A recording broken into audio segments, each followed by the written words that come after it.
Hindi everyone, ngayon ay maulan dito sa Camarines Sur. So kaninang umaga kumuha kami ng daon ng saging. Dito lang, malapit lang sa area. Kasi may bakanting lote dumaan, may bakanting lupa doon. So kumuha kami ni Jerome ng, hindi na natin na i-video kasi lobat yung cellphone na hindi na i-charge. So yan, kumakain yung ating mga kami ng daon ng saging. So yung daon ng saging maganda din napakain yan. Actually mas magandang ipakain yan sa mga kambing. Yan. Kasi may protein yan, magandang maganda yun para sa mga alagang kambing. So yan, kitang kita nyo naman. So hindi natin sila ginala kasi nga maulan. At the same time yung paggagalaan nila hindi naman madamo. May lilit pa yung damo. So kaya tayo patawin choice kundi tulong lang sila. Ito yung napier natin, kaunti pa. Yan isa medyo malago-lago pero isang puno pa lang yung meron. Ito daw ng papaya, lunggay, ng langka. Yung papaya hindi kumakain yung kambing sama manok sa gansa, pabo, favorite nila yan. So ito, tayo sa kambing. Yan, last nilang kumain brown. Ito kailangan natin condition kasi bibenta natin yan. Magtitira lang tayo ng dalawa, yung puti, itim.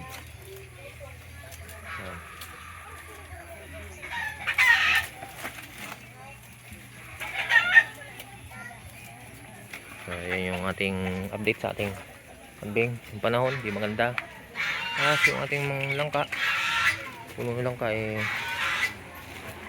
yung bunga. Yung bunga na tinakpan natin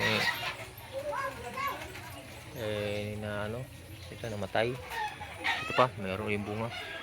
Yung pagkabawas ng mga dahon nito, namunga yung ating puno ng langka. Ayun pa, mayroon pa din. Tutubo na naman yun. Maganda yun. Maganda yung mayroon kang time na ganito para mayroon tayong magugulay. Hindi tayo bibili sa palengke. Ito pa, no less sa ating mga gastos kasi iba yung may gulay sa paligid. Ito. So yan yung ating update. Last lang kumain. Dami yan, mga 10 na daon ng saging yan yung kinuha namin kanina. So tama na yan kahit ngayong buong araw. Importante nakakain sila kahit masama ang panahon. Ating kamyas, kakunting dahon, magtatanggalin natin itong gumagapang kasi tatanggalin natin yan. Nakakasira yan, at di lang nakakasira, nakakapagpigil sa pagdami ng mga dahon ng kamyas, yung mga damo na gano'n na gumagapang. So tatanggalin natin yun. Yan. Dito may mga dahon din ng saging dito kaso mga malilit pa So pag malaki na pwede natin tapisin. Yung gansa natin. So may hinintay tayo ngayon ng buyer ng ating heritage chicken. Ibibenta natin isa kasi meron pa tayong isa doon na buy na ongoing performance. Ito yung ating bibenta. Lagi kasi itong maalis. Pero dito lang naman siya. Ang bigat niyan, siguro nasa 2 kilo. Yan, nangitlog na rin yan. Ang breed niyan IMC Money Cross Black Astrolorp. Yan, kita nyo naman, taba. So maalis siya So kasi napansin ko pumunta na siya doon sa kabila. Mahirap na kasi doon nawala yung ating mga pato. Maya mapagdiskitahan mawalan tayo ng laga. So benta na natin siya. Basta pag pasaway at hindi tawag dyan, di siya nag stick lang sa isang lugar, benta natin. Kasi ayokong mawala ng alaga.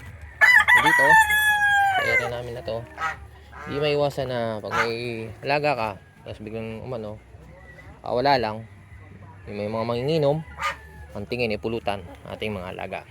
Hindi naman nila pinaghirapan. Tayo naghihirap ng ating pag-aalaga sa ating mga manok. Sila ang kakain. Ayoko ng ganun.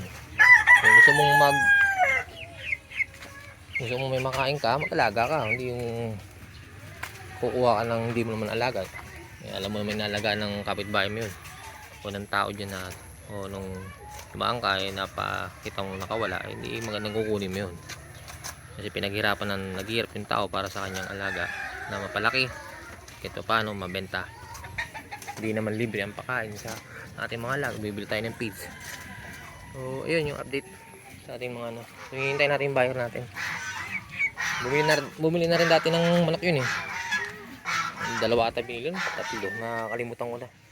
Tapos ginawa niyang business yung itlog, nagbibenta siya ng itlog, brown egg, which is good. So yun lang. So habang nanood po kayo, huwag niyo pong kalimutan mag like and subscribe.